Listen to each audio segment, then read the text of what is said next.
Hello and welcome to this week's episode of the Girls Who Like Hoops podcast. I'm Tori. I hope you guys are having a great week. First of all, there were 14 games this week, okay? And I watched 11 of them. And honestly, I'm so proud of me. Y'all should be proud. You know what? Actually, I'm going to add Tori in the future. Go ahead and add applause because I deserve applause. Yes. Yeah, I deserve a little pat on the back. I was really putting in work this week, okay? I was applying for jobs and everything, but I was like, you know what? I need to make sure I'm making time for the podcast, for the people on the podcast, honestly.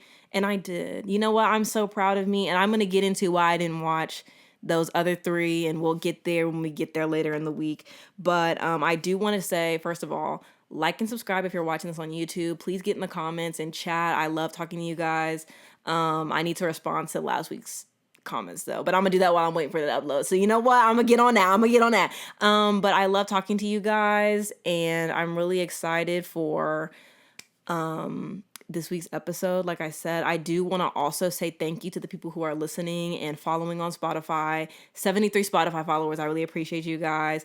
We have people listening in Finland, in Kenya, Italy, Mexico, more listeners in Canada. You know, we have a lot of people listening in the States, of course, as well. And that's always really great because I have never really left the South outside of like going to Costa Rica. So like having listeners in Costa Rica is really cool to me because I really enjoyed my time there. But I really do thank you guys so much. You know, we have people listening in New Hampshire, New Jersey, Vermont, all over Texas. Just honestly, I'm so happy with it. I'm so pleased. And I never really left. I've gone to Maryland, and then I've been to South Carolina. I live in Georgia. And I've been to Alabama and Florida and Louisiana. Outside of that, and a little bit of Mississippi. But outside of that, I never really go anywhere else. But, you know, this is just really great. And I'm really happy with what's going on here and what we're building. So thank you guys so much for being a part of that.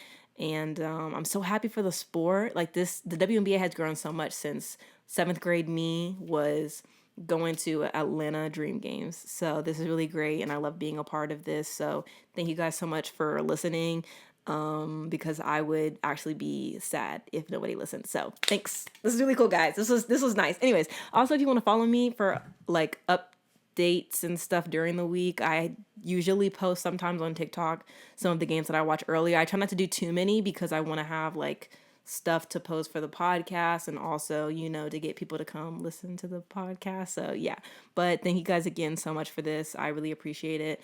Enough of the sappy stuff. I do have one pet peeve I need to get off my chest, and this is just me. I've noticed some of the new girlies wearing these socks. You know what I'm saying? I've noticed some of that. I've noticed that. And I'm not gonna lie to you, I sort of kind of hate it. I do. I feel like it's just not right. What happened to just the lovely crew length? I love a sock like this. You know what I'm saying? I love a long sock like this. I need us to get back to our roots. That's what I need. I want us to get back to our roots. That's what I wanted to say today. That's how I wanted to start the episode off. And honestly, I think that people should be shamed. People should be shamed for these. They should. I don't know why, but they just should. It's not as fun. It's not as stylistically dynamic. I need us to work on that. I need to do better, guys. Anyways, let's get into the basketball. Have to keep it cute. Have to keep it quick because I need to braid my hair. All right, here we go. So this is for the week, June 21st. Hold on. June 21st to June 24th, okay? Not 24th, June 27th. I feel like I have to tell people that because people be in the comments like, why didn't you talk about this? And I'm like, bro, that wasn't a part of my week. Yeah, you hear about next week? Maybe. Probably not. But you know what? I will acknowledge somebody did say last week, you didn't talk about Angel Reese's game. I think she had 18 points, or was it 16 points and something rebounds. It was a double-double, obviously, because she's just kept up the streak in the game against the Aces for the 9th straight game. Congrats to her for making history. Honestly, her and Asia Wilson making history last night. Congrats to them, like two amazing basketball players. And, you know, we want them to be successful and to be great and for them to have long careers after this. But, you know, they're doing big things, and so happy for them. I like Angel Reese, and here's the thing. Sometimes watching Chicago Sky games just isn't very fun to me. And I know that sounds kind of haterish. I watch the games mostly because, not just because I have to, because that sounds terrible. But there are like sometimes like some games where I'm like, I don't really need to see that, if I'm going to be honest. Like, I didn't watch the Aces versus Sky game. I didn't need to see that. I know what happened there. I don't really need I'm willing to sit through an hour and 30 minutes of that. And it could be that I was just already had watched 6 games in a row. That could have been it. But I definitely be on basketball fatigue by the time I record these episodes. So if it's closer to the end of the week and I didn't catch it live, I'm not watching it unless somebody specifically asks me. So if somebody gets in the comments and asks me for my commentary on it, I'll go back and I'll watch it and I'll post on TikTok or I'll talk about it next week. But for right now, no. Okay, I'm glad we got that out the way, guys. So, Friday, June 21st, we had 2 games, Fever versus Dream and the Suns versus Aces. Let me get my iPad notes. I have things to say. Oh, also, Dearica Hamby has been named as the player to replace Cameron Brink in the 3x3 on the Olympic team. Congrats to her. She's been having an amazing season. I still really am sad that Cameron isn't going to be able to, play on the 3x3 team. I know that a lot of young players especially, or even just players in general, want the opportunity to go represent their country. And it really sucks that she was injured right now. But, I think she's going to come back stronger, better next season. So hopefully, again, sending a lot of prayers, lots of great vibes and thoughts to Cameron Brink at this time. And hopefully she'll get another opportunity to represent this country for an Olympic team, which I have no doubt about, especially in the next 4 years. I'm sure her and Angel Reese and a lot of other players are going to be definitely in the conversation or definitely on the team or on the 3x3 team or something, whatever they want to do. I'm sure they're going to be a part of it. But yes, congratulations to Dearica Hamby. Like I said, Friday, we had the game Dream versus Fever, and I wasn't going to watch this one because I remember last week I said I wasn't going to watch that one or the Suns versus Aces, but somebody on TikTok had asked me for my opinion on the Suns versus Aces, so I decided to watch that one and then gave them feedback on it. And so then I was like, okay, well, I already watched that one, so I might as well just watch the Fever versus Dream one. Now, for this one, I'm going to be honest, as somebody who is supposed to be rooting for Atlanta sports teams, watching Atlanta sports teams is always, and I do mean always, a challenge. With that being said, I think that my aerial powers one-sided beef is slowly dissolving.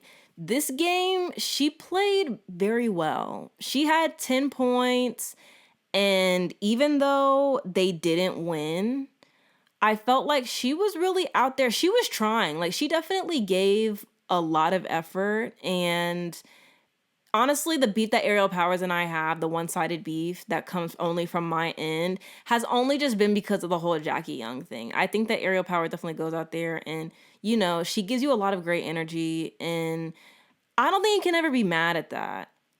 For the Dream, Haley Jones, she blocked Caitlyn in the paint, and I thought that was really great. I was like, you know what? Congrats to our good sister. She is out there, and she's playing good defense. That's one thing that you cannot deny. Haley Jones goes out there, and she plays defense. She's out there trying to facilitate and be that point guard that you need. It's just there are other things that are wrong with that Atlanta Dream team, and there are other things wrong. They have the talent. It's just, I don't know what they need to do, but Haley Jones, ever since Ryan Howard has been out, has definitely been contributing a lot more on offense. She gave you 12 points, 5 assists, 3 steals. I don't think you can be mad at that. And I think that the Fever win this game also because this is going to be a running conversation throughout the episode. The Fever win this game because this is a matchup that is winnable for them, right? I've seen a lot of people, and I'm going to talk about this a little bit later in the week as well. I've seen a lot of people blowing up about how, the Fever, I think they had won 4 of their last 5 games before they played the Storm on Thursday. And I didn't even finish watching that game because, again, I didn't really need to see that. Like, there are some things that you just don't need to see. And, like, me watching the Fever play top-rated teams, like, against, like, teams that have things more figured out than them, I don't really necessarily need to watch that. I understand exactly what I'm getting from that matchup. The same way that I don't need to watch the Sun play the Mystics, which I skipped that game also this week because I know who's going to win. I don't really need to see that. You know what I'm saying? Like, it's not shocking to me, you know? Did they win that game? Y'all, hold on. Because now I got to go find out. I already have the stats pulled up, so I kind of ate that one thing. Yeah, Connecticut won. Only by 3, though, which, oh gosh, not shocking. The Suns, I'm not going to lie, the Suns have been disappointing a little bit. I'm not going to lie. Like, not disappointing, but, like, it's just kind of, like, I wasn't expecting them to kind of look the way that they do right now. Like, I'm a little confused, but I'm going to allow it because really, like, the only time things have really been close for them, but they still won, were, like, with the Lynx. And so it's kind of, like, jarring to see them only winning by 3 against the Mystics. At the end of the day, though, I do think that any team can win on any given night. With that being said, the way that we've been seeing the Sun dominate and play at the beginning of the season has been very different from the version of this team that we're seeing right now. It's like DeWanna Bonner is in like a bit of a shooting slump, like since when they played the Aces and then when they played the Storm. I don't know what happened with the Mystics. She probably shot fine that game, but it's just like this team is looking very much beatable. And that goes back to the conversation that I've been having on TikTok, and that was like brought to my attention by a creator on TikTok, which if you want to go and check out her page, I'm going to leave it in the description below and link it. But, you know, she kind of talked about how the Sun hadn't really before, like last week, played like real opponents. Not real opponents, but like, you know, like weathered opponents. Like the Seattle Storm, you have a lot of vets on that team. You have Jewel Lloyd, you have Skylar Diggins-Smith, you have NECA on the team, and you have some other people who are willing to get in there and play great defense. And it's kind of like when you're playing against another team that's giving you almost the same level of defense that you're giving, it's like, okay, is your offense gonna be able to beat this? And the Suns are so about getting in the paint that it's kind of like, okay, well, what are we going to do here? If you can't get to the rim, if you can't do that, if DeWanna Bonner isn't shooting at the clip and the level that she's been shooting at, what do you do then? And they don't really have an answer or a response to that outside of getting to the free throw line. And so when it's like the Storm, for an example, because that was like the most recent game I watched, if the Storm are playing really great defense on you, if the A's are playing really great defense on you, and you're not getting to the rim anymore, and they're not fouling you because they're playing smart, what do you do then? Like, what's the backup plan there? And I think that they have something to work on. That's their thing to work on, to me, I think. But anyways, I don't know how we got from there, from the Fever and Dream, but back to that. The Dream gave you, like I said, Aerial Powers had a 10-point game. I think they just struggled to get their offense going throughout the entirety of the game. And I've noticed that even when they played the Liberty later this week, they don't really have offense coming from anywhere. Like if Alicia Gray, Nia Coffey, or Ryan Howard aren't playing or they're not playing well, it's kind of like, okay, well, where are the rest of your offense going to come from? Because Tina Charles is always going to get in there and give you 15 or 24. In this game in particular, she gave you 24 points and 7 rebounds.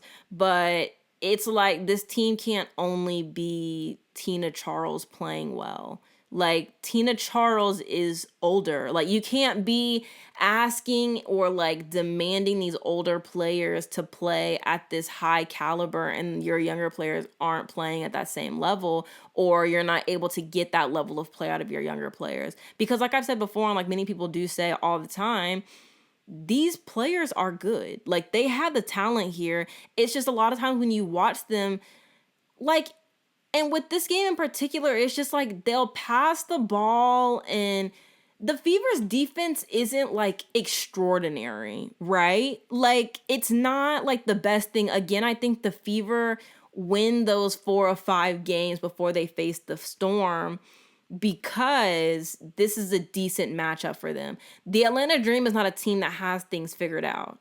So yeah, the Fever are able to like get the troops together, and they're able to win that game. If the Fever play the Mystics, yeah, they're able to beat them because the Mystics don't 100% have things figured out. I think if the Fever see the Mystics right now with Emily Exler, I don't even know if I said her name right. I'm so sorry. We're gonna refer to her as Emily, okay? We're gonna refer to her as Emily because I don't even want to mess it up. Because I had the pronunciation down until right now in this moment, and I don't want to mess it up because that would be disrespectful. So Emily from the Mystics, and I'm gonna put a picture just so y'all know. I think if that team sees the Mystics the way that they're playing right now, I don't even know if I believe the Fever's beating them. Like the Fever have been playing, not the Fever, the Mystics have been playing very well lately, okay?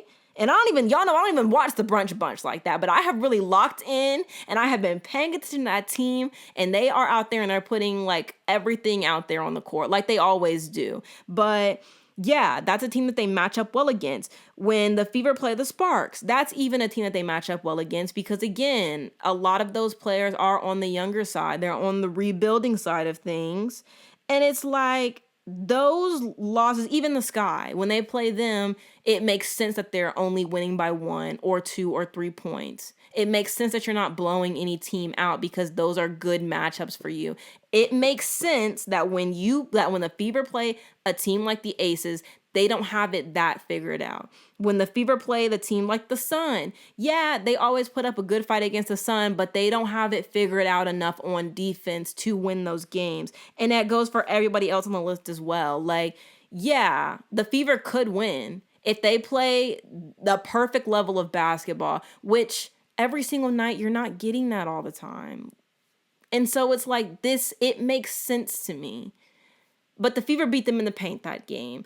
Also, though, Alicia Gray definitely had 19 points that game. She shot well. Cheyenne Parker-Tyus didn't play that much this game, which was confusing.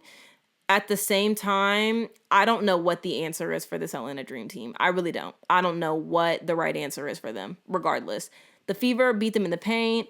Nalissa Smith gave you 21 points and 9 rebounds. Aaliyah Boston has been very dominant in the paint. She was really great. She had a double-double, finished 5 of 5.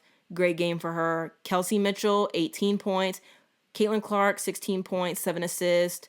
Again, this was a good matchup for them because this was a winnable matchup. I think any team that is not a top-rated team, that's not like, I'll say,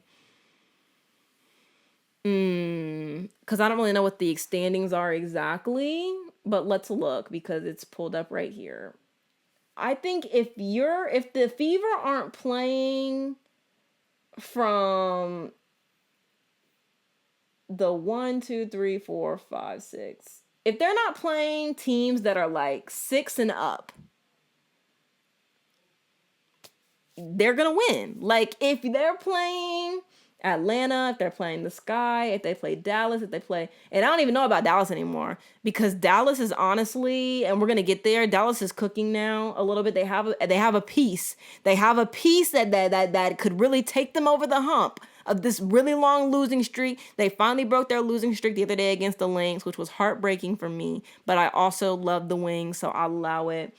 This episode has been all over the place, first of all, but it's okay. We're gonna reel it back in. In Washington, if they play anybody at that level, they're going to win. But if they're playing the Liberty, if they're playing the Sun, if they're playing the Lynx, if they're playing the Storm, if they're playing the Ace, if they're playing the Mercury, they're more than likely going to lose. And I don't think that there's anything wrong with that, which is why I get so confused when I go on the internet and I'm seeing TikToks and I'm seeing tweets and I'm seeing comments on Reddit of people talking about how the Fever suck and all this stuff and all this da-da-da-da-da-da. It's not yet, okay, do the Fever suck? Let's address that. Let's actually address that. Let's do that. Do the Fever suck? In my mind and in my opinion, no. I just don't think that, I don't even really know how to put this. I don't think that they're not in the place to be great. they have a lot of other problems surrounding the organization that have absolutely nothing to do with the basketball. And that's the problem. There are other problems here. There are things coaching wise that aren't great. And at the same time, though, if it's about winning, if it's about sometimes the greatest players like putting the team on their back to win, I don't see that grit in that fight from anybody really on the team to do that. Like, and I think that that's more so the question. Like, yeah, sometimes your coach doesn't know what the hell they're talking about. I think that it's fair to say that. Sometimes the coach just out there saying anything, right? But sometimes it's just like, sometimes you have to drop what the coach is saying. And you just have to go out there and play your brand of basketball and figure it out on the fly. And I don't ever see that. And by that, I mean, when I'm watching some of the Indiana Fever games, when it's time to like, you're getting your shots blocked in the paint. Because this last game I watched was the one against the Storm. I watched half of it. I had to cut it off because I was like, I don't need to see any more of that. You're getting your shots blocked in the paint, right? If you're getting your shots blocked in the paint, come up with another way to maneuver around that block, right? If you know the block is coming, you have to get creative with how you're going to, you can't finish the same way all the time. Like, if I know I can't go for just, point blank layup, change the release on it, like pump fake a little. I don't know. Sometimes you have to adjust in the moment to those things. And I don't see that from this team. I don't see them getting creative and trying to adjust what they're already doing, their play style. Like, I never see that. And I don't think, yes, that's a coaching thing of like not making the proper adjustments, maybe not changing up the offensive scheme. Okay, yeah, sure. But at the same time, it's also on these players to go out there and be able to get creative. Okay, well, they're blocking my shot. They're not letting me do this. They're doubling me. Let me figure out something else to do instead.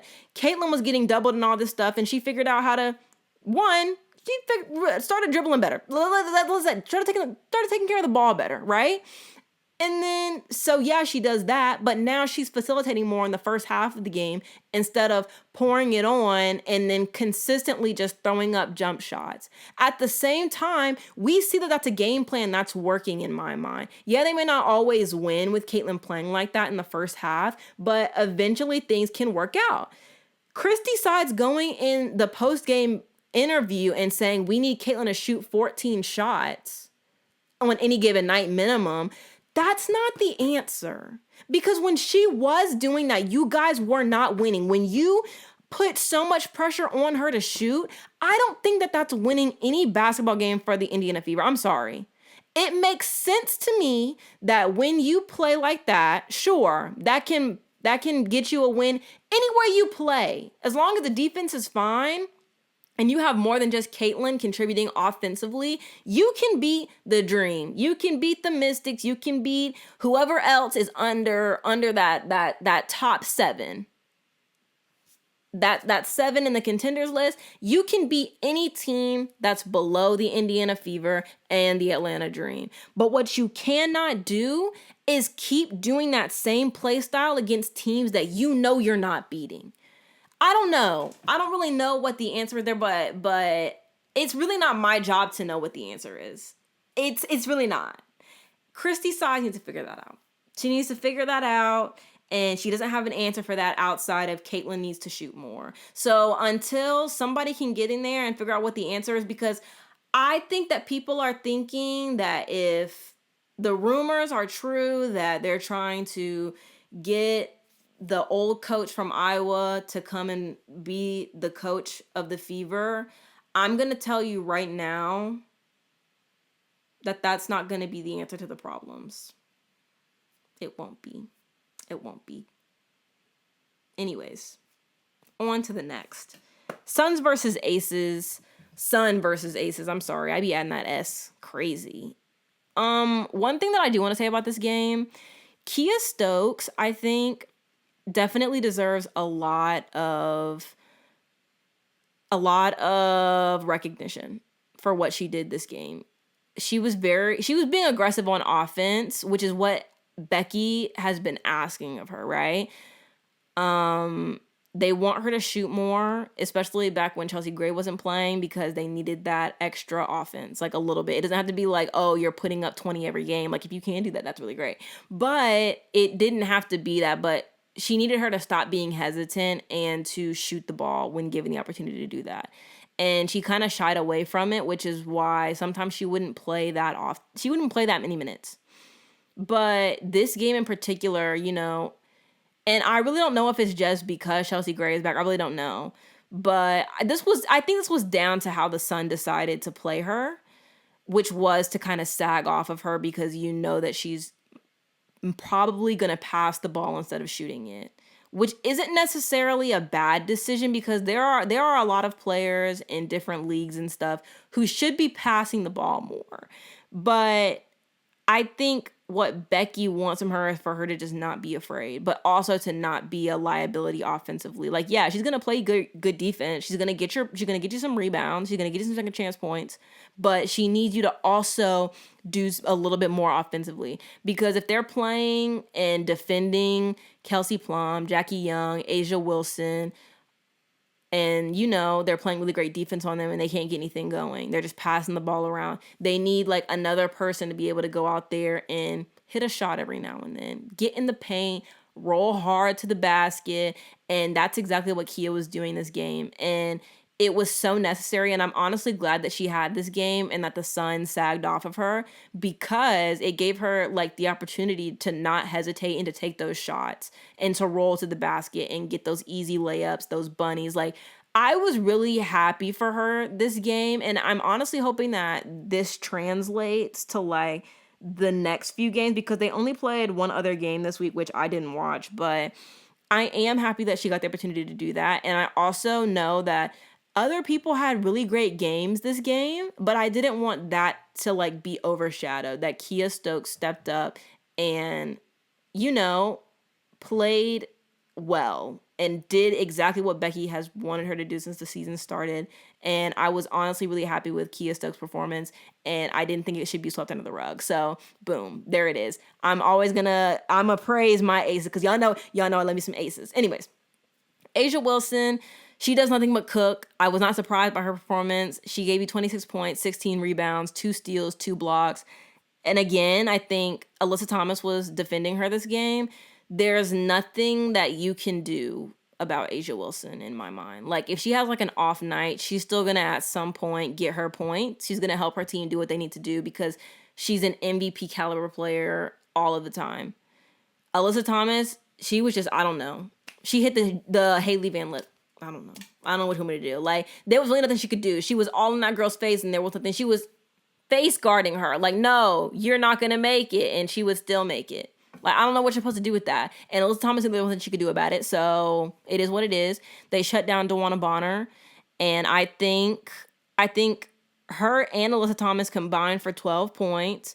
And again, if you can shut down the vets, I think that you always have a really great chance at beating this Sun team. Their defense is really great, but if you can stop them from producing offense also on top of that, will have no problems.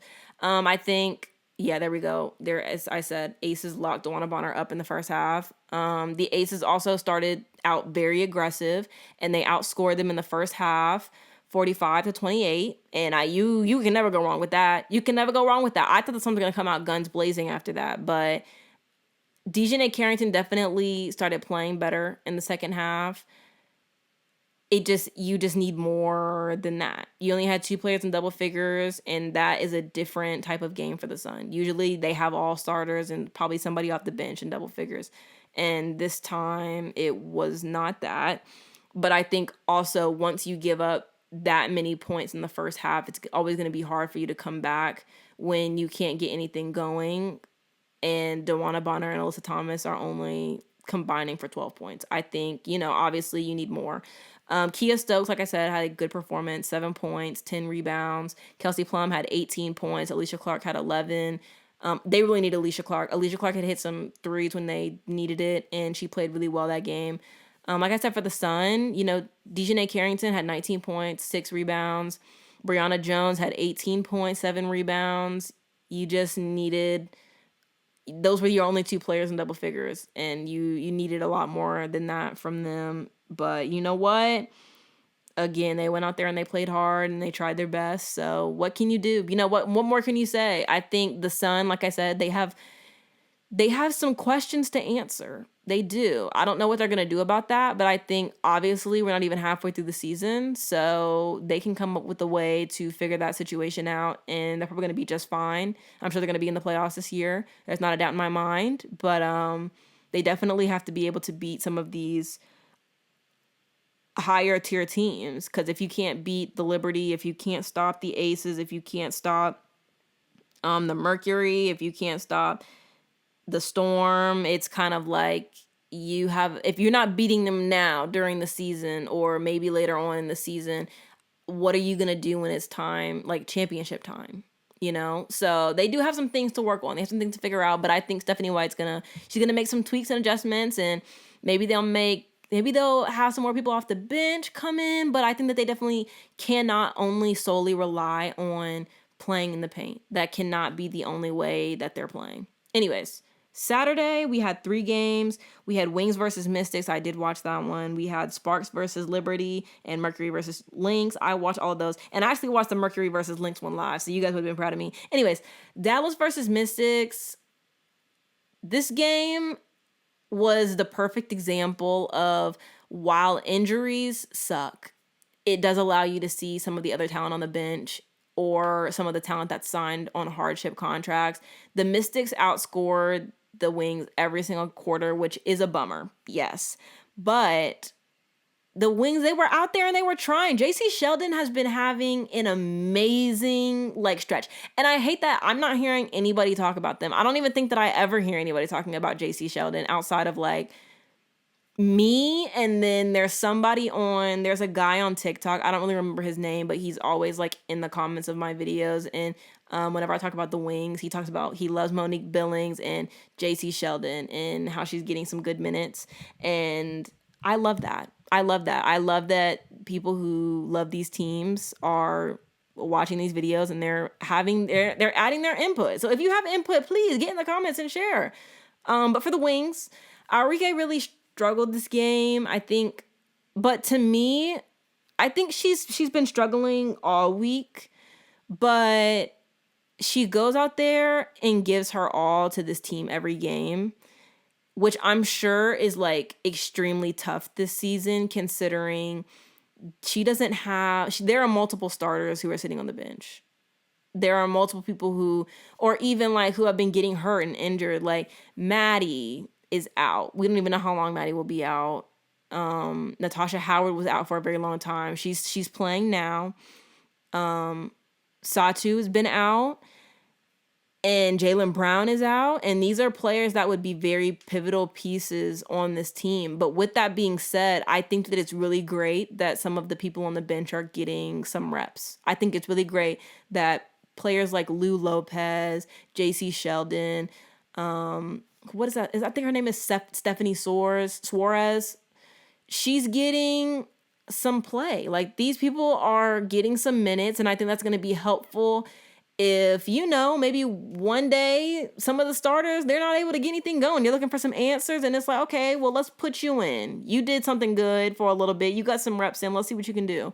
And you can put them in and plug them in, and maybe they can give you some offense. Maybe they can give you some defense, whatever you need. But I think that it's actually, even though this really does suck and it seems really bad, because Aurike is really out there and she's trying to win these games, and they've just really been on a losing streak.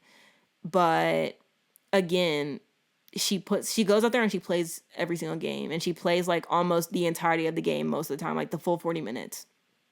And I think you just have to be proud of that, I think. And I think that this Wings team is going to be for the better that this Wings team has gone through this and had all these injuries. And I think that they're going to be a much different team when we look at them in the second half of the season. And I think they're probably going to make a big run, a big push for it. And they played some really great basketball the other day against the Lynx, which we will get to. But she's just been giving her all. And I honestly wanted to give her that. I wanted to give her recognition of that because I don't want people to just be like, oh, Arike's really been struggling. This Wings team, blah, blah, blah, blah, which I haven't really seen too much of that. But I also haven't really been hearing anybody talk about the Wings. But I think that this team, they definitely have something. Like, they have grit. There's something special about this Wings team. We just haven't been able to see it fully put together yet. But the third quarter, they were really trying to get something going, but they just weren't able to. Natasha Howard had 19 points, 6 rebounds. JC Sheldon had 16 points, 5 rebounds, 3 assists. Kalani Brown had 13 points. Again, Arike struggled. I don't really know how many points she had because I don't have it written down, but I think, again, she's out there trying, and she goes out on that court every single game, and there's not much more to be said there. The Mystics, Aaliyah Edwards is out with an injury. I didn't see when she got injured, but I hope that she's okay. And again, this really sucks for this rookie class. I feel like a lot of rookies have been getting hurt, which really sucks because I really wanted to see, you want to be able to see them compete and be able to play and be able to get this year underneath their belt so that next year, people are they're really talking about him, you know what I'm saying? But Aaliyah Edwards, she was playing really great pre-injury, and I'm sure she's going to be fine, hopefully. Again, I don't know what the injury is. I didn't look it up. I probably should have done that. I probably should have did that, but I didn't. I goofed. I'm so sorry. But Emily, y'all already know. I'm not gonna say her name because I'm gonna butcher it. But Emily, she played really amazing this game. Like, I was pleasantly surprised. I said this last week. A lot of her fans have been talking about her and how she needs to be on the floor, and we saw the exact reason she needed to be on the floor. And I think the coach said that they were struggling to find some playing time for her. But even when people come back from injury, I don't think that they're going to be a problem finding something for her because she's been such a pivotal piece for this team. And she was playing really good defense. Like, she was really out there and she was working hard, okay? And that's for the Wings team, who have like 2 dedicated centers and Kalani Brown and Tierra McCowan, for her to be down there in the paint and playing as well as she was, it was phenomenal to see. And if you haven't seen that game, definitely at least go watch the highlights. She played really great.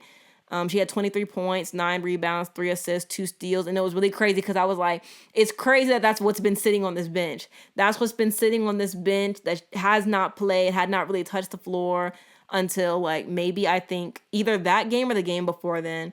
But this Mystics team, they have the pieces, they have the talent. I think it's just about execution for them and really them needing their point guard back. But with that being said, like I said, they played great this game. Emily also hit some threes. She was 75% to be exact. Played great defense in the paint, like I said. Steph Dolson stretched the floor well. She had a double-double, 16 points, 10 rebounds. Carly Samuelson had 17 points, 4 rebounds. Jade Melbourne had a good steal and was making some really great hustle plays during the game, had 13 points. I think that this team is really rounding out. I think that they're learning from each other and from their mistakes and from their losses. And like I said before, this Mystics team, they go out there and they work really hard every single game. And one thing you can never deny is that they didn't go out there and give it their all. Like, sometimes shots may not fall, and sometimes, they do struggle without a point guard, but I'm going to be honest, they never really look as bad as the Atlanta Dream. The Atlanta Dream just be looking sloppy as hell. So you know what? More power to them. More power to them. Congrats to the brunch bunch. You guys ate that one thing. Okay, next we have Sparks versus Liberty. I was actually, and this was really sick. They played the Sparks, I want to say it was like Wednesday. Like last Wednesday, or like it was like last Friday or something. It was like last Friday. I don't know what day it was. It was like that Thursday or something. They played them. Yeah, they was on Thursday, on the 20th. And I had looked at the box score before I watched this game because I was like, oh, I'm probably not going to watch that game. But I was like, you know what? Let me just bite the bullet and watch the game. And I remembered that the box score was 25-21 at the end of the first quarter. And I was like, okay, they came out at the beginning. They played really hard. They outscored the Liberty. Let me go watch that. And I remembered that box score. However, I watched the wrong game. And at the beginning, and y'all know I don't even like the Liberty, so I don't even want to watch. I don't even really like to watch their games like that. But I was like, you know what? I'm doing this for the people, for my people. I'm doing it for the people on the podcast. And I was just really sick that I watched the wrong game. But I was more so sick that I knew what the score was at the beginning, at the end of the first quarter. But when I saw the score, because on that Thursday, the score was 29-28. The Liberty were up. And I was like, I don't remember those numbers from the box score. And then I just ended up finishing the game. And when I swiped out of the game from the app, I went to scroll and find my next game. And then I realized that I watched the wrong one. So then I had to go and I watched 2 Liberty games this week. And I could throw up from that information alone. Oh God. Y'all know I don't even like the Liberty like that. I like that elephant. I like that Ellie the elephant, but I don't like that Liberty's team like that. I don't. Anyways, also for the people who don't, I had like a really funny joke in my head. It's not funny now, I'm sure. But I've noticed that Kayla Thornton, she does that thing that Monica did from Love and Basketball. Like she always holds that follow through for a long time. And like, I get it. We're ecstatic that it went in because she be hitting those threes. Kayla Thornton is not somebody that I would want to guard. She's not, because she even be hitting those contested threes. But she definitely holds that follow through. And I actually watched Love and Basketball recently because it's it's one of my favorite movies, which is kind of low key toxic. But anyways, that's besides the point. And I noticed that she holds that follow through, and I was like,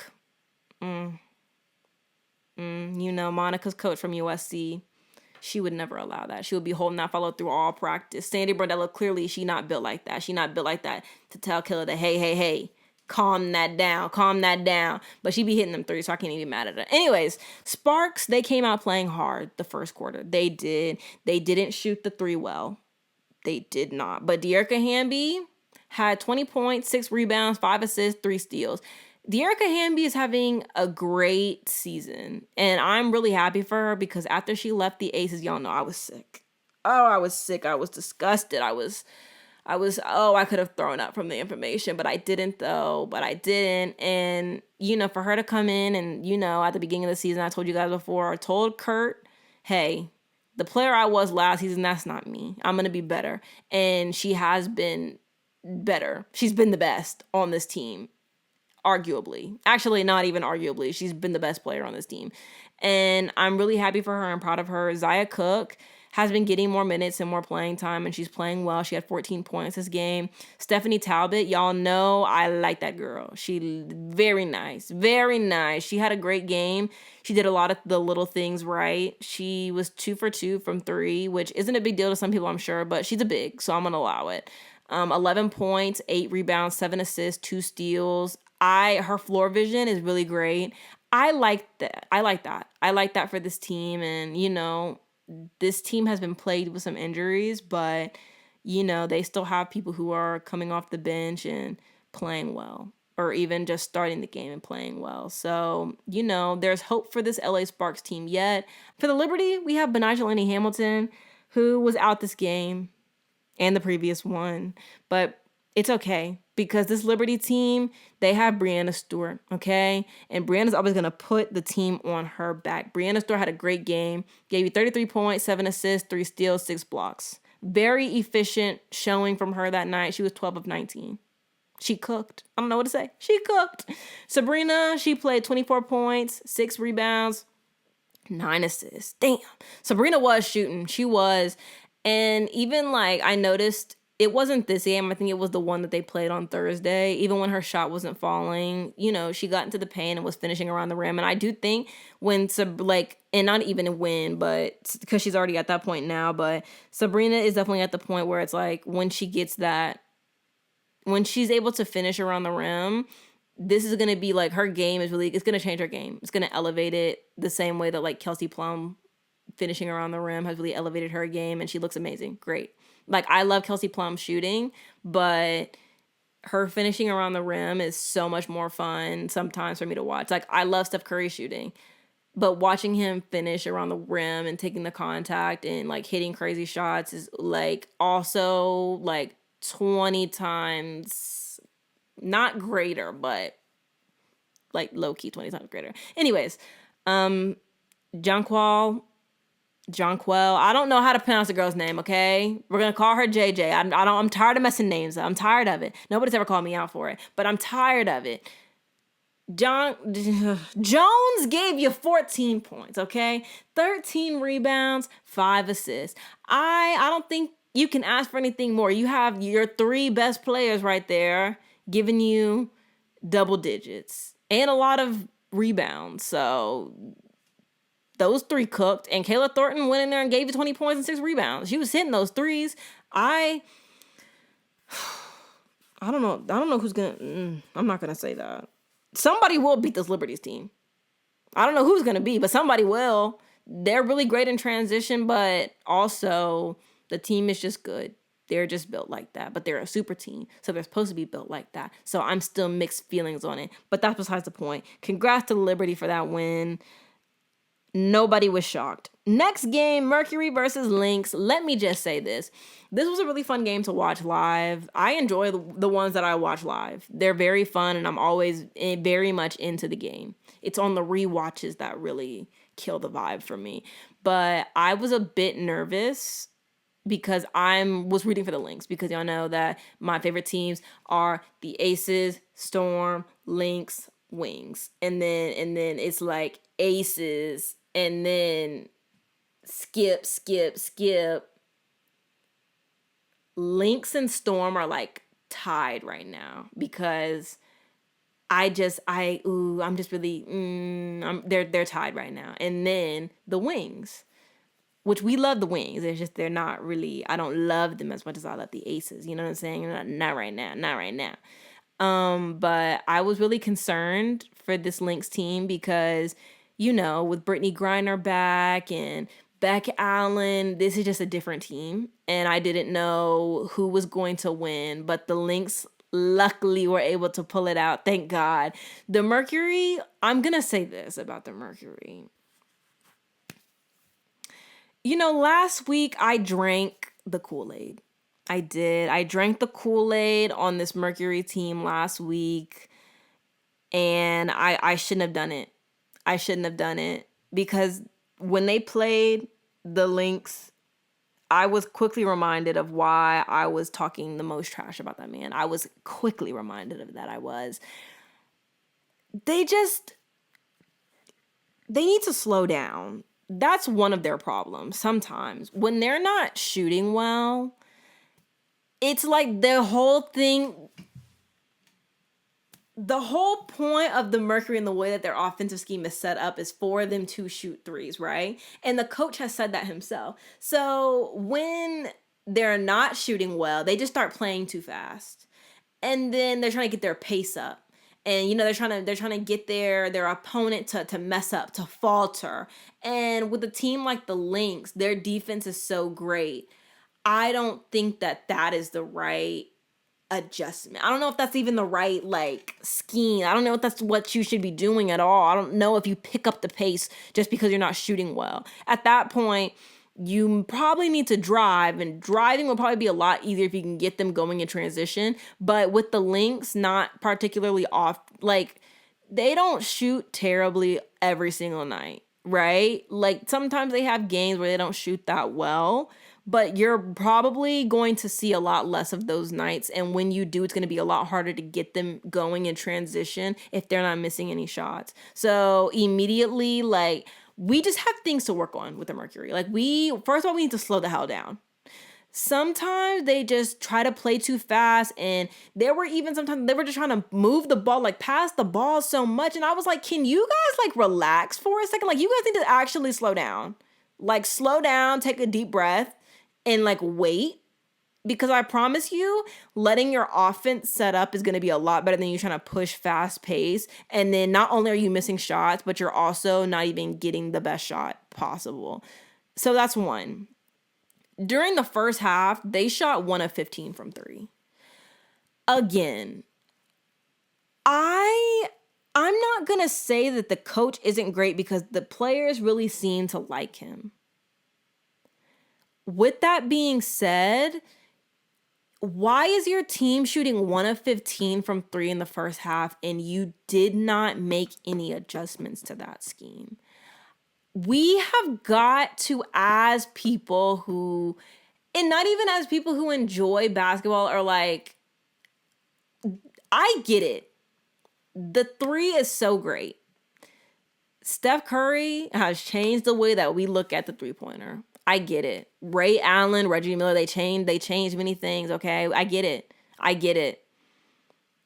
At the same time, though, we have seen, and I have personally watched this team falter and lose games because they have relied so much on the three. And so if we know that that is a possibility and that can happen, right?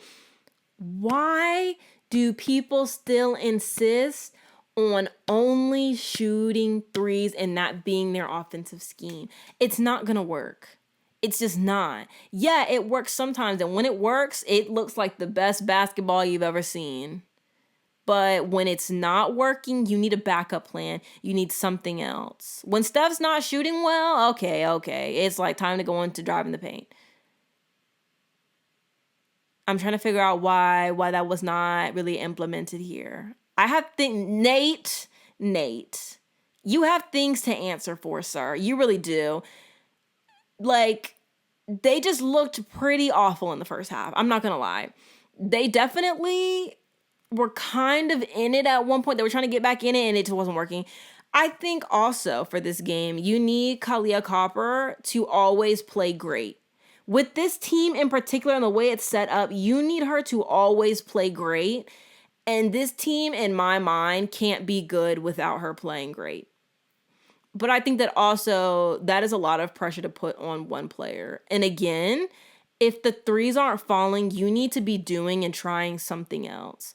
Which, again, this is just like extremely concerning to me that like we're this far in and I'm still just seeing the reliance of the three ball from this team. Nate, come to the front. Get on your Zoom, Nate. Get on your Zoom. And also, let's go ahead and talk about how Natasha Cloud was putting the team on her back that night, right? And I think we've seen enough Mercury games, which I haven't even watched every single Mercury game. I've watched probably over half of them, yes, but I haven't seen every single one. I think that we've seen, and from what I've seen, we can unequivocally say that when Natasha Cloud has to put in that much effort offensively, she gave you 14 points. When she has to put in that much effort offensively, this team is losing, okay? This team is at its best when Natasha Cloud is facilitating and playing defense on positions 1-5, which she can play amazing defense. She can play defense anybody on the court, okay? She was in there. She was in there stealing balls and blocking and all the stuff and forcing turnovers. She was playing hard out there that night, but she was also very clearly frustrated. And it must be so hard to need help in the game and you don't have any. Not only do you not have any, but your coach isn't coming up with a new scheme for y'all either. It's just still keep trying to shoot the ball. Yeah, because that's worked for the past half of the game. Right, exactly. Natasha Cloud, I'm going to give her absolute props for this game. 14 points, 5 assists, 1 steal, 2 blocks. Was the hardest worker out there that game. Rebecca Allen gave you 11 points and 6 rebounds. It's not that the team played terribly. I'm sure that they did exactly what their coach asked them to do. I'm sure of it. I'm sure that the team went out there because they said they like him. And if you like your coach, why would you not go out there and do exactly what they asked you to do? The other problem is, again, still, if you're not going to make any adjustments, your team was shooting 1 of 15 from 3. You got to be able to let that 3 ball go. You've got to be able to let that go. You've got to. I'm so ashamed. I'm so ashamed. Anyways, the team is talented. They obviously have some amazing players together, but if you don't know how to play them, you don't know what to ask them for, we're going to have problems this season, which we're already having. We're not halfway through, so again, there's still time to come to fix it. But Nate,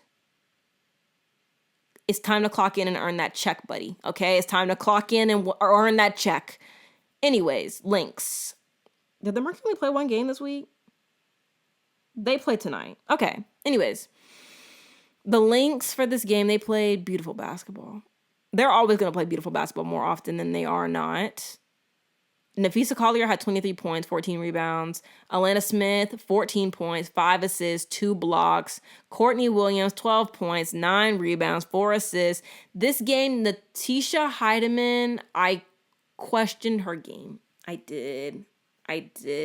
But for the Commissioner's Cup, she had a redemption arc. So I can't even be mad at her for real. But sometimes there are moments when Natisha Heidemann plays really great. I think she had a 17-point game a couple games ago, and that was great. That was amazing. That was great. When she's not playing at that level, you need something else, though. And sometimes I do wish that the coach was a little bit more okay with asking for something else. Which it is okay if Natisha Heidemann is not having a great game, but you still have other people out on the floor who are playing great. Maybe it's not that big of a deal. But I think sometimes there are a couple of possessions where it's kind of like, let's just make the call. You know, let's just go ahead and let's have somebody else go in there. You know what I'm saying? But that's my only critique. The Lynx have been playing really great, and I have been hyping the Lynx up all season. So nobody can talk to me about nothing because I've been said the Lynx are going to do big things, and this is a special team this year. Anyways, Sunday we had 4 games. And actually, I do have something to say here. I went on TikTok and I was complaining about how there are 4 games that day. And I think 3 of them came on at 3 p.m. And then the Fever versus Sky game was on ESPN at 4 o'clock because that is just such a terrible schedule to me, right? And so I'm sitting here and I know that's just how it is. The schedule's already been made a season in advance or whatever. I get it. Like, you don't have to tell me. I understand. Complaining is fun, though. Like, shoot me. I didn't know. Complaining is fun sometimes. Like, making a little jokey joke. Like, I made like a 15-second joke and then I left. And then, you know, I have people in there like, oh, ha, ha, ha, that was funny. Like, girl, you're so right. Oh, this schedule is so bad. Ha, ha, ha. And then I always have a smart ass in the comment. Well, this schedule's been out for a season now, hadn't it? It's been out for a while now, so why complain? WNBA needs to expand now. WNBA needs to expand. Obviously, there's only 12 teams in the game in the league. What do you expect? I expect for the Fever and the Sky to not play 3 of their matchups in June. That's what I expect. They have played each other 3 times since June 1st. I expect for there to be space. That's what I expect. And the thing is that, yeah, you can say that that it's been a year and the schedule's been out for a year. At the same time, we already knew where Miss Girl was going. We knew where Caitlin Clark was going. So, yes, it was intentional that the Fever had that many games at the beginning of the season. 11 and 21 days. It was very intentional. Like, we already knew what was good. That writing was on the wall. Like, and they knew that. Anyways, people just be annoying, I guess, is what I wanted to say there. Because why can't I just come on here and complain? Then I got people in the comments talking about, well, you know, you must be new here. You must be new here because it's been like this. Girl, shut up. Just because it's been like that doesn't mean it needs to stay like that. Like, yeah, I'm going to sit here and complain. And what about it? People don't know how to have fun anymore. People don't know how to have fun on the internet anymore. And it's getting sad. It's getting sad. Sunday, we have 4 games. Liberty versus Dream. I had to cut that off. I won't lie. I had to cut that off. It was very tragic. It was very tragic. I will say Jordan Canada's back. She's playing, and she did pretty good. You know, she facilitated the ball. She pushed the ball. I don't know what the answer is for the Celeste Dream Team. I really don't. They just look lost and confused. Whenever I watch the Dream play, they look lost. They look confused. I don't know. I really don't know. Tina Charles gave you 19 points, 7 rebounds. Cheyenne Parker-Tice gave you 10 points. Nia Coffey and Haley Jones combined for 16 points. It was a tough watch. I had to cut it off by the third quarter. I had seen enough, honestly. I had seen enough. The Liberty were obviously winning. it just, and what I don't understand is, what's the point of, like, if your team is literally winning by that much, what's the point of even having the starters out there anymore? There are some times when I'm just like, do you guys not just want to sit them down and just, like, let them, like, chill out? Like, they were obviously winning this game. It was so obvious. So obvious. I don't know. Sometimes I'm confused. And I get it. That's how the WNBA is. Like, they did play the starters for a lot of minutes. But it's like, you guys are putting a lot of demand and stress on these bodies. You really are. And I think that that's actually one of the reasons that we're seeing so many injuries. I get it. It's a condensed schedule for the Olympics. But also, I think it's on the coaches to make sure that they're not, like, putting so much wear and tear on these players' bodies. But hey, that's just me. What do I know? Anyways, the Liberty, Sabrina, she had 26 points, 11 assists. Good for her. I think she thrives and plays really well when she's playing the point, so that's good. Brianna Stewart, 17 points, 8 rebounds, 6 assists, 3 steals, 2 blocks. I don't know what more you can ask from Brianna Stewart. Brianna Stewart being there cooking. Jones gave you 15 points, 11 rebounds, 4 assists. Good game for the Liberty. They basically won the game by the second quarter. I didn't think that they needed to be out there. They should have just sat them on down, because I don't know. Maybe it's just me. Next game we had that day was actually the Wings versus Mystics. I didn't really watch that game. I'm gonna be really transparent. There it is. I watched the quick game, and truthfully, I wasn't paying attention. And I ain't gonna lie, I wasn't paying attention. Dallas was cooking the first quarter. They were cooking, and then they got cooked for the rest of the game. They did. I hate to say it. They were cooking, and then they got cooked for the rest of the game. Yeah. Damn. The Wings, Natasha Howard had 26 points, 8 rebounds, the most efficient that night. Arike had 23 points, 7 rebounds, played all 40 minutes, was 9 of 21 shooting. And I can't even be mad at that stat, because, again, it's kind of like we don't really have anybody else to contribute offensively. So Arike just has to be out there and just has to hope for the best. Just has hope for the best. Monique Billings had 8 points, 14 rebounds. Monique Billings still be cooking. You know what I'm saying? Monique Billings is still like that on the boards. JC Sheldon had 11 points and 6 rebounds. For the Mystics, Steph Dolson had 18 points. She just stretches the floor well, shoots well. Congrats to Steph Dolson. Emily, you guys know what Emily. 13 points, 3 of 3 from 3. Carly Samuelson, 13 points. Ariel Atkins and Hines Allen combined for 24 points. Who won that? No, the Mystics. That makes sense. Duh. Good game for them. Next, we had the Sun versus the Storm. I watched this game. First of all, I'm going to say the commentators for the Seattle Storm, I love them so much. They're so messy, and they just love their team. And honestly, I give them a 10 out of 10. They have great energy, and these commentators are absolutely super biased. But honestly, hearing their joy while watching the games is so fun for me. And I will say this. I had one thing to say. Kathy, get on your Zoom. I think we all saw this coming. Kathy, I gave you like the first hour and 3 minutes. I gave you the first hour and 3 minutes to rest up. But Kathy, go ahead and get on your Zoom. I have one thing to say. It took the officials over 4 minutes to make a call in the first quarter. 4 minutes, Kathy. We need to work on that, okay? We need to work on that. Sometimes these officials, they be taking forever. And it feels like when I'm watching them watch, like, the replay stuff, like, it's like I'm watching forever. Kathy, we've got to move this along. I've got things to do, Kathy. Anyways, for the Storm, Jordan Horston got her first start that night. Played great. First start this season, I don't know. I'm sure that was obvious. Anyways, played great defense and gave them a lot of help on offense. The starters play and always do play a lot of minutes. I think that is a misstep. However, I really trust and believe in Coach Quinn, so I'm going to shut the hell up. You know what I'm saying? Skylar Diggins-Smith, ball pressure, that game was insane. She did not have like the most efficient game that night, but she played excellent defense, and she hit a dagger 3 in the fourth.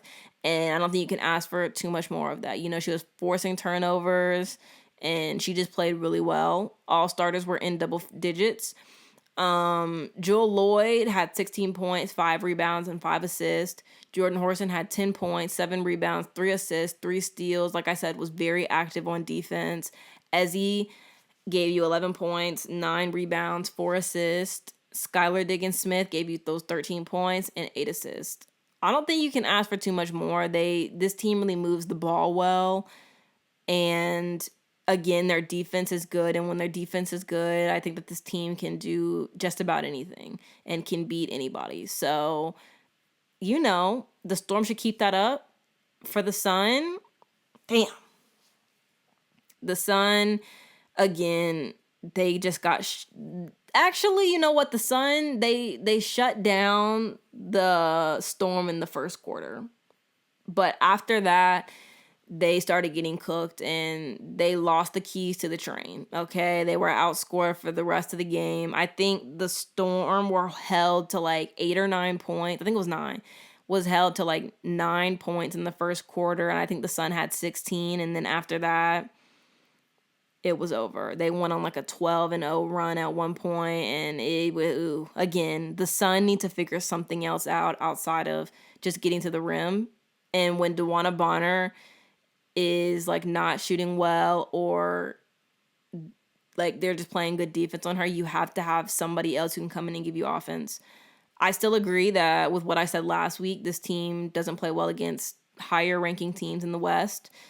If you hold DeWanna Bonner to single digits, you basically have the game. And Dejanay Carrington really struggled this game, and I think that was the difference between the game against the Storm and the one against the Aces. In the second half, Dejanay Carrington was definitely able to give you like an offensive boost. She really came out there and she played much better second half. This game, I think she only had 2 points. I could be wrong, but I'm pretty sure I recall correctly. I'm trying to think back to the scores, but I'm pretty sure she only had 2 points this game. And you need a lot more than that. She can play great defense. That's great. But again, you need offense somewhere else. Alyssa Thomas gave you 14 points, 14 rebounds, 3 steals, 2 blocks. Brianna Jones gave you 14 points, 5 rebounds. This team shot 14% from 3 for the entirety of the game. And they were 25 of 67. Just to put things in perspective. The Sun team they have things to figure out and work on. They really do. Because if they're not able to beat the Storm or the Aces or some of these other higher ranked teams, it's kind of like, okay, well, I don't know if I believe you're going to win a championship this year. I don't know if I believe that. However, like I said before, we're not even halfway through. So I could be wrong. They do have things to work on now. Anyways, final game, we have Fever versus Sky. And I'm going to be honest with you. Did I watch this game?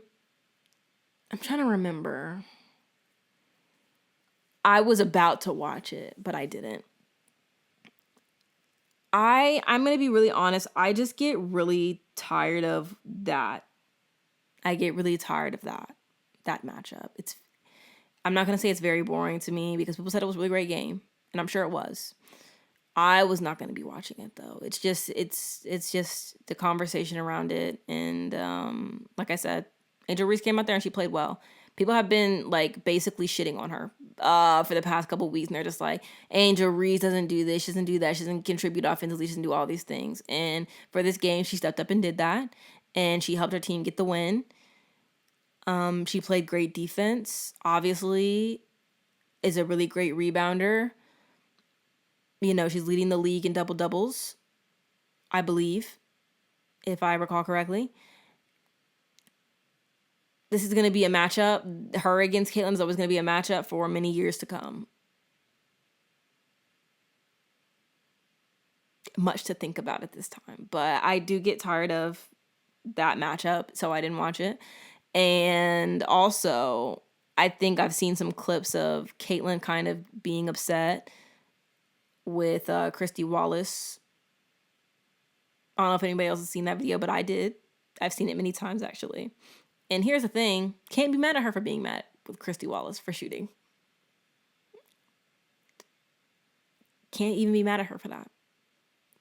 I'm not going to sit here and because a lot of people have been on Twitter talking about Like, how else would you feel if your whole team is bums and all this stuff? And I'm going to be the first one to tell you, this team, they're not bums. They're not. When they're playing really well and they're playing against teams that they match up well with, they play perfectly fine. They play really great, actually. This is a team that's basically on their same level and demands the best version of basketball from them, and not every night can you give that.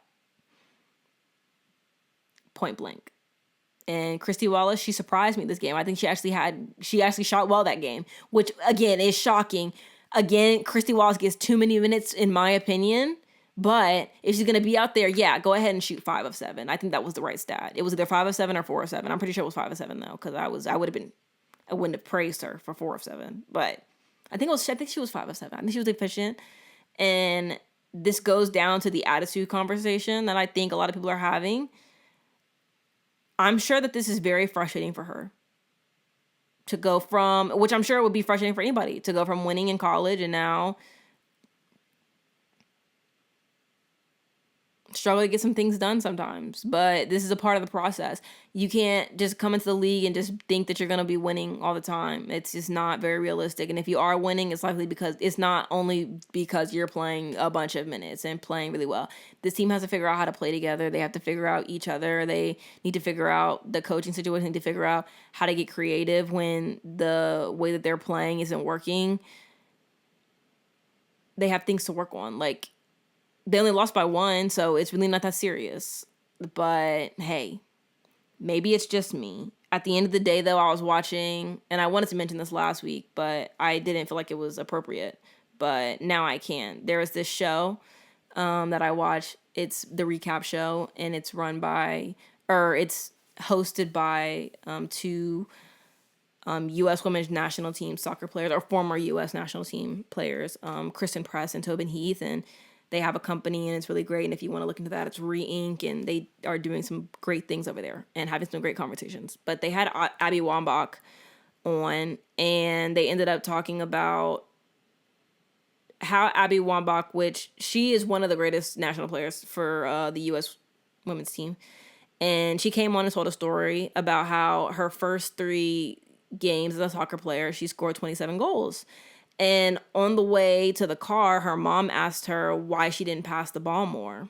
And Abby said, I don't know what the point is. If the whole point is to score more than the other team and I can do that better than anyone else, what's the problem? And her mom just said, yeah, it just sounds like you're going to be pretty lonely. It's going to be pretty lonely for you. Like, you're not going to have many friends. And what she learned from that and what they kind of talked about during that interview, which if you want to watch it, I'm going to link it in the description. Or if you want to listen to it, whatever you do. But, they kind of had a conversation about how you being the center of a team and, not being a teammate and not playing together is not a way to build a winning team. And they kind of talked about not being afraid of going out there and giving something your all. And they talked about a lot of things, and I really enjoyed the conversation. They ended up talking about also like how TV is very uninviting to to new watchers of sports and even like just sports in general. And I thought that was very interesting, the conversation that we're having. So if you do want to go watch that, please do. But when I was like watching that, I immediately thought of the situation with the Indiana Fever, and not even really the way that they are as a team, because again, I don't know this team. Like, I'm not in the locker room. I'm not going to like sit here and just presume things. But sometimes when you are watching them on the court, there's certain body language, and there are certain things said in press conferences, and there are things said in interviews and things like that, or there are just ways that they react to each other, which sometimes you can be frustrated with each other during a game. I don't think there's anything wrong with that. Like, as a part of sports, like, it's not that big of a deal. Like, sometimes you do have players on your team that you're just like, bro, please don't shoot. Like, please, don't. I get that. At the same time, this is a team sport. Like, and sometimes the way that fans or even like coaches or something, or certain players will, and it's not even really necessarily the Indiana Fever per se with this. Like, this could be anybody, this could be any team. Like, it's going to take more than just you to win something. And this idea that, and what I really hate about this conversation again is like people who don't watch basketball or don't know anything about basketball, don't have an understanding of it. Like, it's like, you need to play through Caitlyn, and Caitlyn's going to be the answer, and Caitlyn's going to win, and Caitlyn's going to do this, that, and the third. And it's like, yes, Caitlyn can be really great, but she's going to need other people on the team. Like, if she gives you 35 points, those 35 points isn't going to beat the other team shooting 80. Like, at the end of the day, it's really great in theory to be like, oh, I'm the best, so why shouldn't I? Yeah, you can be the best, but at some point you do have to realize that it's going to take a lot more than just you to win something. It's going to take you and your team and everybody buying into what they need to be doing for this team and buying into winning. And if that's not what you're working with and that's not what the vibe is, then yeah, you're not going to win very many things. And yeah, there are going to be problems in other areas. Like, it's going to, like, there are many things that can be said here, but I think people should really take a step back and really understand and realize how important team chemistry and being a good teammate and having good sportsmanship about that and all of those things play into winning games. And I think that that's something that doesn't get discussed enough, in my opinion. Like, yeah, we talk about that with the Aces and even the Liberty, and I even go and say that with some of the other teams. Like, even when they're losing, like the Mystics, they were playing terribly, right? Like, okay, well, not terribly. They just needed help. They just needed a little boost. But like, there are teams this season who have really struggled. Even the Wings have struggled when they're with their losing streak and stuff, but they don't stop playing. They don't like give up on each other. Like, even when they're losing, they're still out there and they're trying and they're giving each other their best, and they don't question whether or not people gave their best. And I think some people and some teams, it may be harder to say that than others. That's what I'm going to say there, and I'm going to leave it. On Tuesday, we had the Commissioner's Cup. And I said this last week, and I said it on TikTok the day of, because I really didn't even know that the Commissioner's Cup was coming on that day. I didn't find out until like the day of at like 5 o'clock, which I might need to work on that, WNBA. You know, I didn't even know what's coming on. You know what I'm saying? I had a lot of people in my comments actually talking about they didn't know it was on. It was on Amazon Prime too, on top of that. And it wasn't at Barclays Center. So much to think about. Anyways, I said this, and I have been saying this, that the Lynx were going to win. Here on this podcast, on my TikTok page, I said, you know, I knew that there were going to be doubters. You know, there were going to be haters. There were people in my comments like, Liberty are winning. I was like, who y'all got? Who y'all think is winning? And I was like, I'm going for the Lynx, because I know the Lynx got it.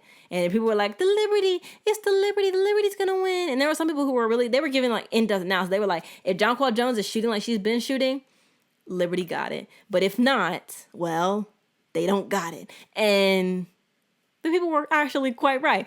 And this season, I've been riding with the Lynx this season, and I knew early on that this was a special group, and they did what they do when it's winning time. And they sat there and they won. They had a great game, and I was honestly really happy with it. I will say, Kathy, the fact that this game wasn't on the little WNBA app until that day, I think you need to work on that. You need to work on that, Kathy. You need to work on that, because why did nobody know that this game was on? And it was like kind of a big deal, and it was a good game. So it kind of sucks that nobody really knew that this game was on.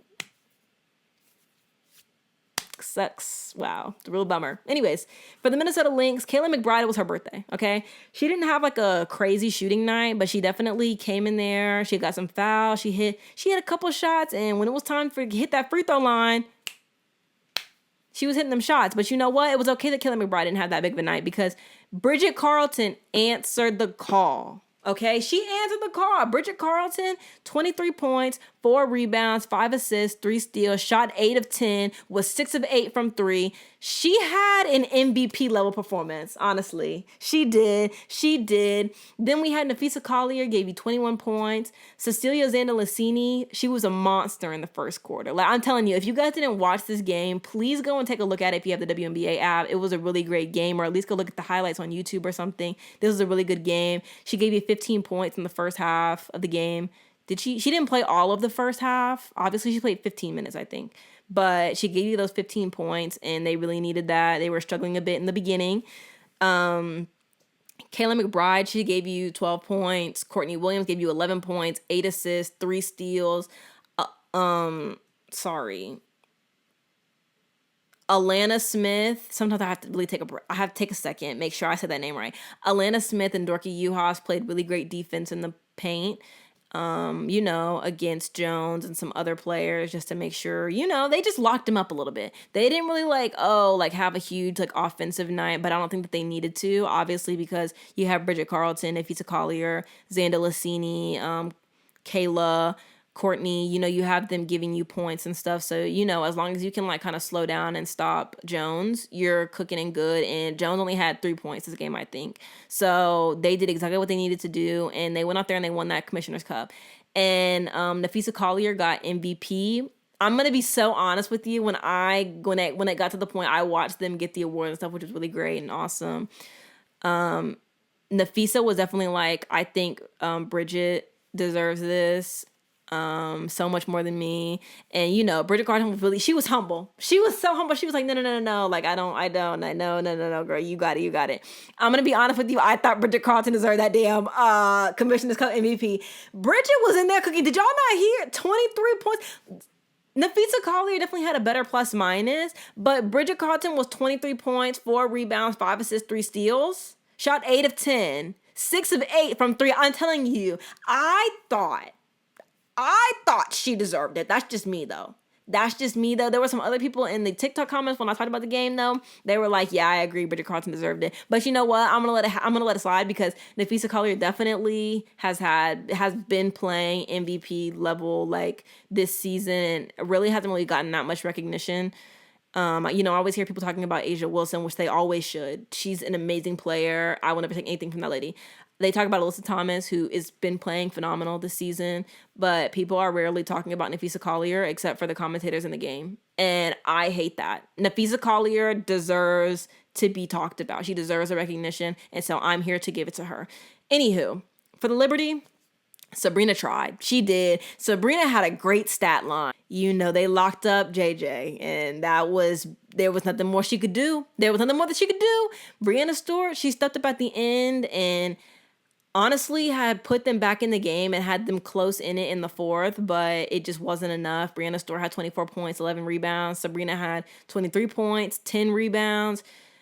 Jones had 12 rebounds. That was it. Kayla Thornton, she shot really well from 3, but like I said, it just wasn't enough, and the Lynx prevailed. Like I had said they would. Wow, I love me some Minnesota Lynx basketball. Y'all cooked. Congrats to the Commissioner Cup champions. Then on Wednesday, terrible news. There were no games Wednesday, but Crystal Dangerfield was waived from the Atlanta Dream. They activated somebody. I don't know who. And then Celeste Taylor also got waived, and somebody else was activated. And I am very outraged by the Celeste Taylor waive. And I was going to come on here and talk about it. But you know what? If you want to see me really go in on Christy's sides, I'm going to leave the link in the description. I'm going to try to keep it cute and classier over here. But I just find it really crazy that when you needed effort like a week and a half ago or 2 weeks ago because the starters weren't playing well, you put her and Victoria Saxton and some of the other people in the game, but you were very much quickly and ready and willing to waive that girl. I find that very interesting. And then in the post-game presser, it was, or not even post-game presser, I think it was just like a practice, press conference for practice. I think she ended up saying that Celeste was a really great player, and it really hurts to play, but to waive her, but it's just a part of it. And it's like, you didn't even give her the opportunity to play. You didn't even give her a chance, really. You let that girl play maybe 3 minutes in all the other games. But I'm supposed to believe that was really hard for you. And I was like, you know what? It's okay. Because Celeste Taylor going to end up on her feet. And people were saying, I'm so glad she's out of there. She's out of there. I'm not celebrating. I'm so sorry if I'm not celebrating and gallivanting because she's just not with the Indiana Fever anymore. She was good. She played hard in college. She's a great defensive player, and she's a facilitator, which is exactly what this team needs. They need better defense, and she was never given the opportunity to play. And I think that's absolutely ridiculous.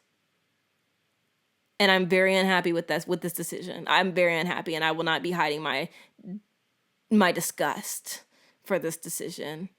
Christy sides, count your days, okay? Count those days, Christy. Don't be shocked when they're saying thank you, Christy sides on the Indiana Fever Instagram. Don't be shocked. Don't be shocked, because we won't be. We won't be, okay? I have been sticking up for you, Christy. I have been telling people, maybe it's not that bad, guys. Maybe she knows what she's doing. Let's slack off on her. Me and Christy, you and I have personal beef now, okay? Count your days, lady. Anyways, like I said, Crystal Dangerfield was waived. The last game she had played for the Dream wasn't that great, so I can kind of understand why they waived her, but Crystal Dangerfield is, really talented. And I hope she gets picked up on a hardship contract or something, because she played really well. Didn't deserve to be waived. At the same time, Jordan Canada was coming back, and they were activating somebody, I think, or something, I don't know. And maybe they just didn't have the space for her, I don't know. But, kind of fucked up. Anyways, Thursday, we had 4 games.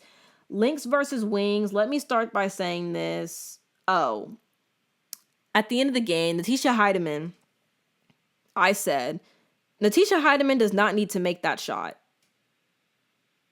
I think they were down 3 or 4. And it was they just needed something. They needed something from somebody, but I fear it didn't need to be. That's just me, though. To be fair, they tried to pass the ball around and find somebody, but there was nothing. The Wings were playing great defense. And so, to me, she's just not a shooter like that. That's why I say that. It's no shade. It's no shade to Natisha Heidemann, because, like I said the other day, she gives you great energy. She plays good defense, okay? She's just not a shooter like that. And I think that's what we learned from that moment. It is. Had a great game the other day, though. So I'm not even going to, not too much. Like I said, it's not shady. I don't mean that shady. It's just damn. We couldn't come with nothing else. Anyways, that was a really tough one. I watched this game, and I'm not going to lie, it was at 1 p.m. and I was ready to settle down for a nap, which is why I actually didn't end up watching any of the other games yesterday, because when I was supposed to take my nap then, I was watching the game, and then I was like, let me just settle in for a nap right now later on, but then I couldn't go to sleep, and then I found a job I wanted to apply for, so I applied for it, and then it was 5 o'clock, and I told my little alarm to wake me up, and it went off. I went back to sleep, though. I did. And the nap was good. I'm not even going to lie. The nap was real good. Anyways, what I wanted to say here is that the Wings, they're down, but they signed Odyssey Sims on a hardship contract. And let me just say this. I don't know who's signing these players like Monique Billings and like Odyssey Sims for these Wings hardship contracts, but whoever it is, somebody in the NBA needs to hire you or something, because you are doing some masterful work. And honestly, we need to pull up those stats right now, because Odyssey Sims was out there cooking. I have never seen somebody so refreshed and ready to play a basketball game. She played amazing. And when it came down to it, I'm telling you, they were about to lose this game. They were about to lose this game. And she just took the game over. And it was probably, like I said, some of the best basketball that I had seen in a while from this Wings team. And they really needed her. I'm telling you, the coach was in tears. Coach Trammell, she was in tears because they had been losing. They hadn't won a game since, I think they said May 29th. And I was like, damn, you would think that they just won a championship. But I felt so bad. I love this team. So I was like, damn, this Wings team is down bad as hell. But Odyssey Sims, she got signed off that hardship, and she came in there and she played amazing. She had 18 points, but it wasn't even just that it was 18 points. It was that she shot 8 of 12, yes, but it's every single shot just came right when it needed to. There were some shots that I was like, girl, don't try it. And she did, and they went in. And I was just honestly, amazed. Like, I was rooting for the Lynx, but also I like the Wings, so I was kind of just happy to be there.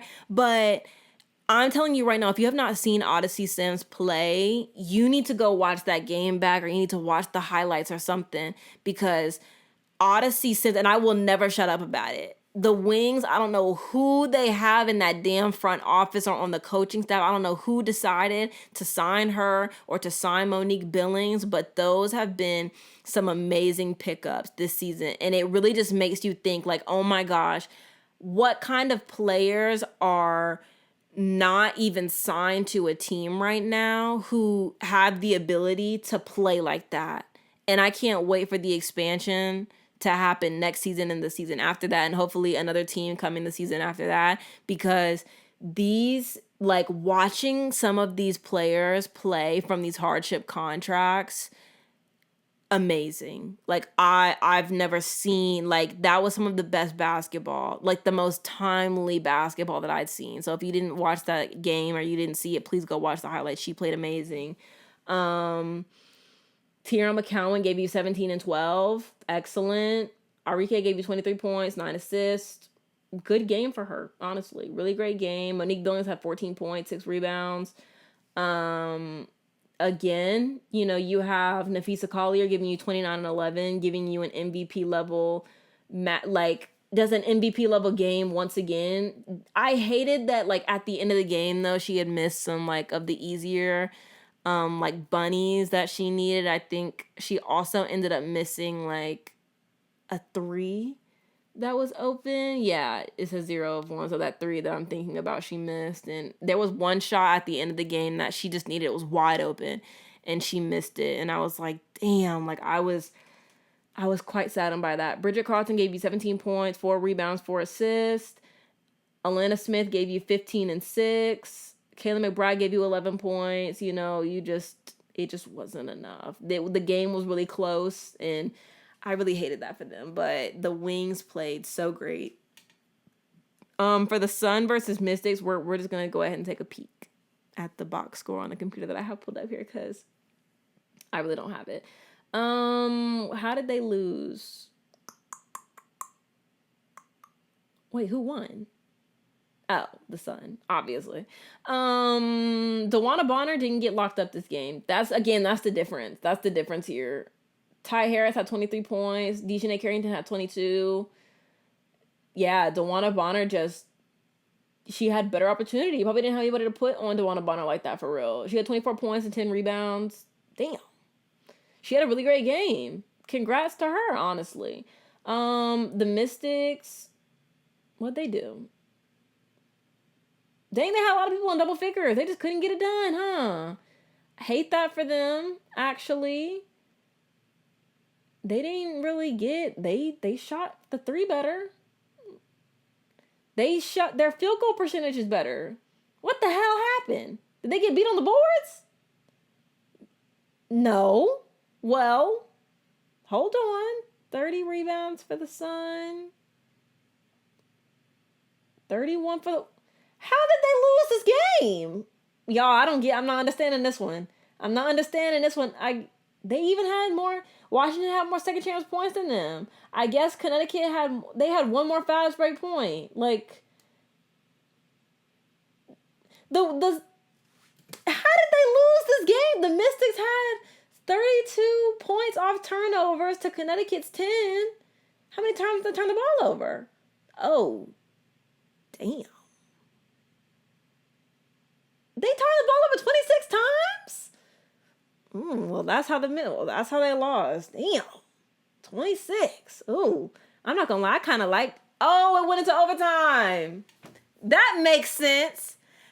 Girl, that makes a whole lot of sense to me. I didn't even see that. Overtime 1. Damn, that's crazy. Because I was like, how did they were literally cooking them, low-key. But they only won by, like, somebody must have hit a 3. Because... it was overtime, was 12-9. Damn, that must have been a good little game. Not the Sun was struggling against the Mystic. Very telling. Very telling. Anyways, next we have the Aces versus the Sky. Outscored. Dang. Aces. Oh, wow.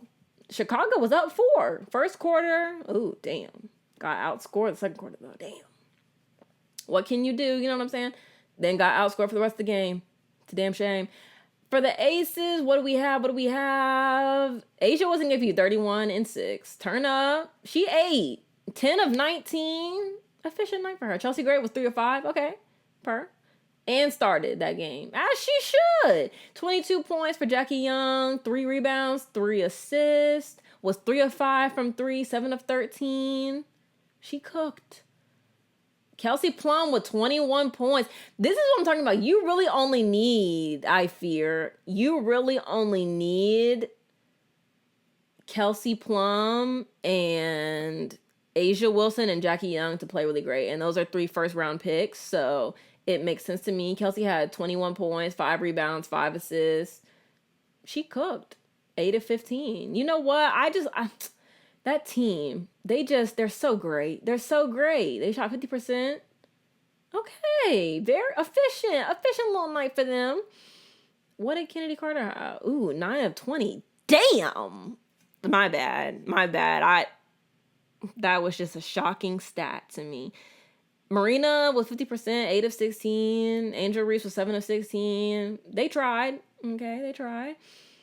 Kennedy Carter had 20 points. 20 points off of 9 and 20. And didn't even make a 3. Damn. Where was she shooting from? Anyways, Kennedy Carter had 20 points, 5 rebounds, 4 assists, 3 steals per. Always plays good on defense, high energy. Marina Mayberry had 21 points, 6 rebounds, 4 assists. Angel Reese, 18 and 11 per. Turn up. She 8.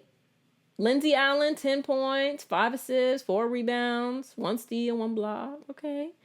It's just everybody else. You just really need,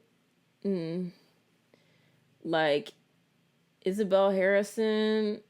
You just need something from the other people, I fear. Like, the other people only played, like, 6 minutes, 4 minutes, 5 minutes, 4 minutes. I don't know. What did Camila Cardozo do? 5 points. Let me click off. Okay. Anyways, last game. I actually watched half of the Fever versus Storm game, but then I had to cut it off because I just couldn't do it. But Jewel Lloyd got hit in the eye. She was down. She was troubled. Honestly, like I said, the Storm, they just cooked them, I fear. Christy Wallace, 0 of 3. Are we shocked? Are we, girl? Never mind. 0 points. Starting forward, Christy Wallace, 0 points, mind you. Anyways, Caitlin had 15 points, 6 rebounds, 7 assists, 6 turnovers. Damn it, turn the ball over 20 times? Well, 22 it says. This just, my God. Oh, I think I get the points off turnovers. I get it. Sort of, kind of. Not really. I actually don't understand that at all. Because why, if it's points off turnovers, why is it 27? I don't get that. Why would you put that stat on the team? It doesn't matter. It doesn't matter. Anyways, Erica Willie gave you 15 points. Was 3 of 4 from 3. 5 of 8. I guess, girl. Timmy played well. Timmy, Fact Benley, she played well. 8 points, 7 rebounds, 2 assists. What did Leah Boston do? 11 points, 14 rebounds, 2 assists, 1 steal, 1 block. She was trying. Melissa Smith had 12 points, 9 rebounds, 3 assists, 2 blocks. Kelsey Mitchell, 14 points. Really rough game for them, honestly. Yeah, it was just hard to watch at that point. It was really hard to watch. Okay, Nika Mule with 51 seconds. Yes. Mule minute. I like to call them mule minutes, but she only ever really gets like 1, so I can't really call them mule minutes. You know, like they throw her a bone every now and then. Jewel Lloyd gave you 34 points. Mind you, this was one eye, because she got hit in the eye right here, right? She gave you 34 points, 5 rebounds, 2 assists. And she did that with one eye basically gone. She was 6 of 9 from 3, 10 of 15, Damn, that is embarrassing as hell. Damn, that's embarrassing as hell. Sorry. I didn't even mean to get nasty like that. That is just embarrassing as hell. 18, Ezzy McGregor gave you 18 points. Go, Ezzy. Was 1 of 1 from 3. I saw that 3 she hit. She cooked. 7 of 10. NECA was 7 of 14. 50%. That's efficient. 15 points, 11 rebounds, 3 assists, 3 steals, 3 blocks. NECA was cooking. Jordan Horston had 5 points. But you know what? Plays really great defense, so I'm sure had 5 assists. Okay. This was a pretty decent night. For everybody. My predictions for Friday's game, because this is actually bordering on a very long episode. Not even bordering. It is a very long episode. For Friday, my predictions, there's 2 games tonight. Dream versus Sun and the Sparks versus the Mercury. I think the Sparks versus Mercury, if the Mercury aren't shooting well and they don't make their adjustments as they need to, I think it's going to be a close game, but I think the Mercury are going to pull out the win. And for the Dream versus Sun, I think the Sun are going to win, obviously. Maybe I'm wrong, but the Dream always look lost out there, so I would not be surprised if that's how this goes. I do want to say thank you guys for watching and listening to this episode. I really appreciate it. I know it was long. But thank you guys so much. I really enjoy coming on here every week and talking about basketball. So thank you. But yeah, I guess I'll see you guys next week. Please, like, comment, do all of the things. If you're listening on Spotify, please vote on the poll. If you listen this far in, feel free to answer the little questions too. That's always really fun for me to go and read those and stuff. So yeah, I guess I'll see you guys next week. Bye.